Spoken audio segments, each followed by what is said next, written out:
Did you ever become resentful of me or our relationship, or were you just trying to figure things out as you were growing through the process? And I didn't say going, but growing through the process.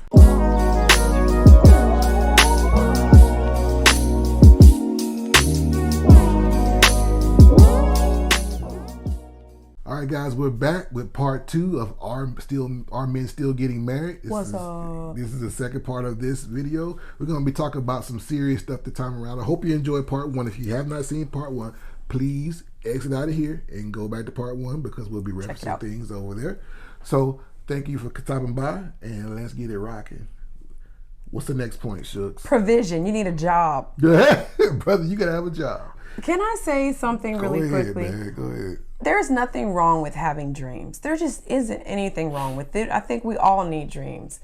But dreams in and of themselves do not pay the bills. And I love when, you're working your full-time job and you have a side hustle that you're trying to turn into your actual, business, passion, pursuit, whatever it is. But you're bringing in a stable income. It's not really a good idea for you to quit your job and then become a professional rapper because you're trying to bust out here and you're trying to, you know what I'm saying? That's like you're trying to break. Yeah. So in your 20s, you're not married. If you're not married in your 20s, join your band, get your group together, sell your music out the trunk of your car. That's for that. But when you're married, I don't need you quitting your job because you got some bars. I'm gonna need you to have those bars on the side while you punch in a clock every day. Have provision. It's important. Yeah. It brings us security. It does. We will secretly resent you if you're not. I'm gonna be honest. We will resent you, and sometimes not so secret. And during the course of a marriage, it may come a time where you go back to school, and mama's holding it down for a little while, but that cannot be the norm. That cannot be the norm, fellas, because what happens is when you invert those roles, and I know a lot of you millennials and zennials and he could be, it disintegrates at the polarity of a relationship. Masculine and feminine. There are certain things that are inherently masculine, and there are certain things that are inherently feminine. I know, I just shattered the whole internet with that simple and true fact, but it is what it is. And part of being a man is your provision. It is you getting up, grabbing your lunch pail, and going to work every day. Make sure your family has what it needs. That is not your wife's primary function. That is your primary function. If she works and brings in income, great. She is entitled to do that, but that is not her primary function. So that's something that it's non-negotiable, guys. You got to have a job. You got to have a job. I don't care if you out here sealing envelopes. You got to have a job. You have to be bringing in income in order for you to support a family. If you do not have a job, you should not even be thinking about getting married. That should not even be a thought. You shouldn't even be thinking about dating if you ain't got a job. That's the truth. Don't be sleeping with nobody's daughter. You ain't got a job. Point blank, period. All right? I said that. Oh, that's it. I know some dude like, man, no, I said it. Yeah, I said, you listen to your big brother. 21 years. I'm trying to tell you how to make it out here. All right.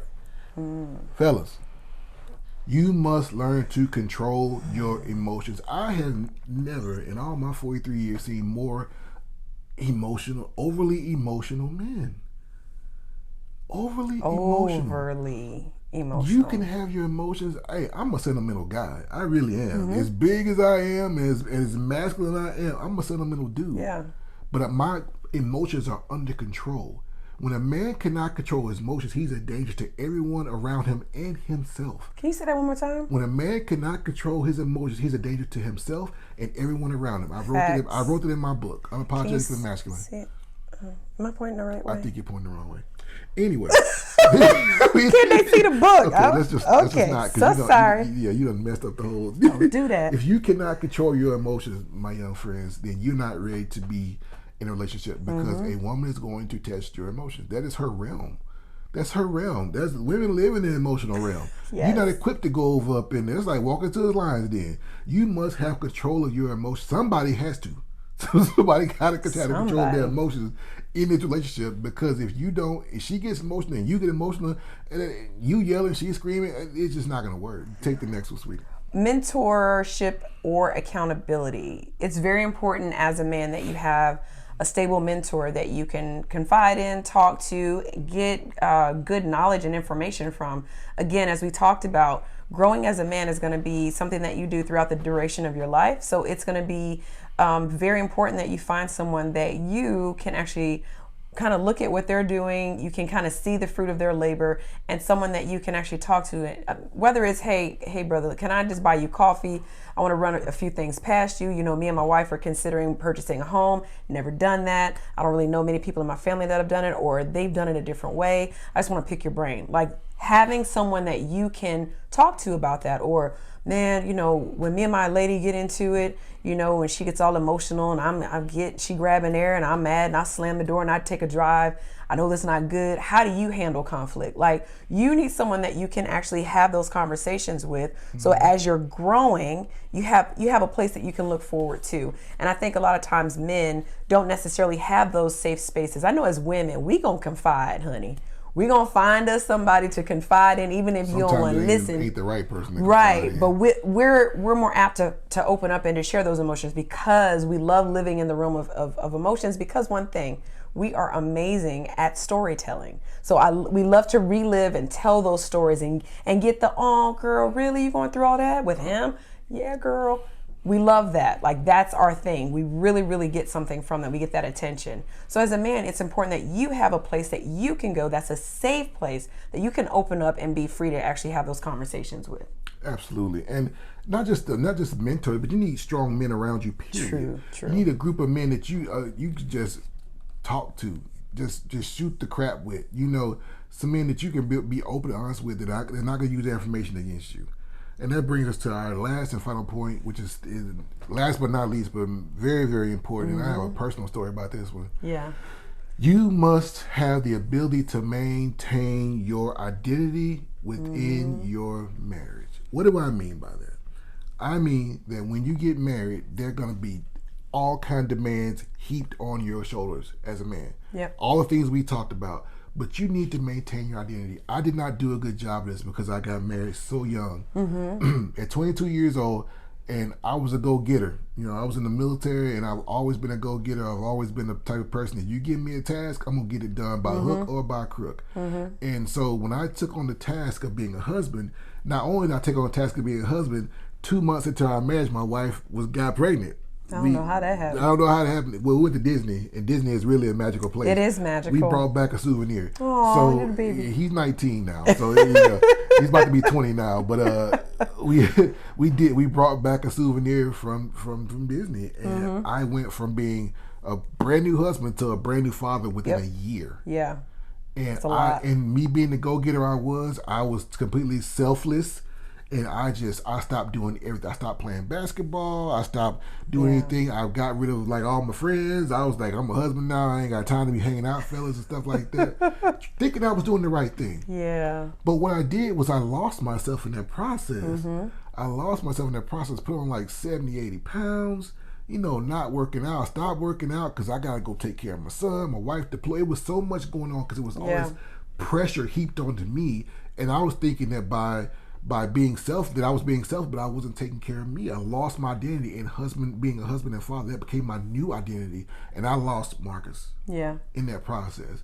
Now, fast forward 10 years or so, and you know we're finally getting into our groove. You know, because that was not easy. That was a long, arduous task. So, I would encourage you to maintain some things when you go into your marriage. Talk to your future wife about it.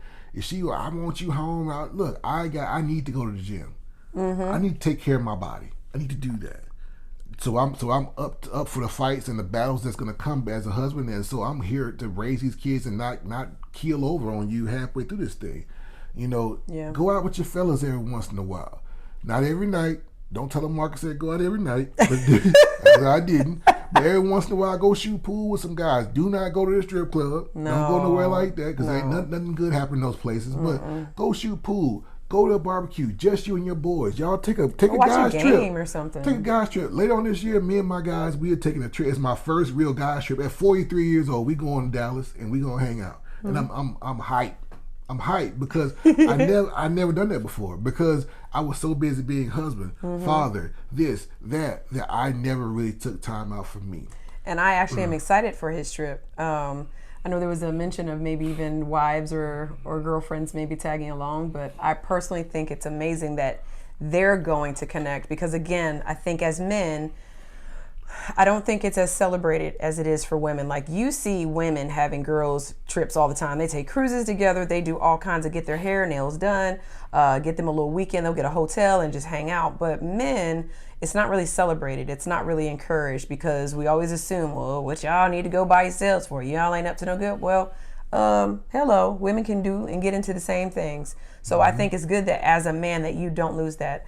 Let me ask you this question. Would you say that as you were going through the kind of the role identity issues that you had, you didn't know, did you ever become resentful of me or our relationship, or were you just trying to figure things out as you were growing through the process? And I didn't say going, but growing through the process. And that was the hard part. I never resented you guys because it was my duty. It was an honor. It's an honor to be a husband and to be a father. And I loved every minute of it, but I lost me. Yeah. I lost me in it. So let's say during that process, God forbid, we didn't make it or something happened and y'all were taken away from me, I would have been completely and utterly lost. I wouldn't know who I was. Yeah. I would have to retool my entire life because I was so entrenched into that husband and father role. Yeah. Husband, father, provider, protector, leader, all those things that a man should be. And I think I've done a fairly good job of those things over the years, but I lost me. And I would say, young man, if you listen to this video, you cannot lose you in this process. That's good. You cannot lose you in this process. You owe it to yourself to be the best version of yourself. And a part of that is maintaining your identity, even within the confines of a marriage. What was your turning point? When did you know, I gotta get back to me? What was that one moment that you really realized that, wait a minute, I'm knee deep in being a husband and a father, but who am I? When do you know when that point was, or was it just a series of things that kind of happened? I would say it probably happened right around the time I got out of the military, when I went through all that. Yeah. And I talk about it in my book. I went through a very, very difficult time when I left the military. It was extremely hard for me. I had an identity crisis because I was husband, father, military man, all these things that come along with that uniform. I personified those things. So when that was gone and it was taken away very quickly, I was lost. I was absolutely lost. And so I'll leave a link to the description down for a link to my book down there. You want to read? I recommend every man read it. I'm very proud of it. It's very revealing about me, but that's what it takes because I'm that dedicated to you guys. So I think that's a wrap for this video. I really believe that you guys got some out of it. If you did, please leave a comment down in the description, in the comment section. Love comments. Like and subscribe, guys. And with that, enough said. Y'all take care. Bye.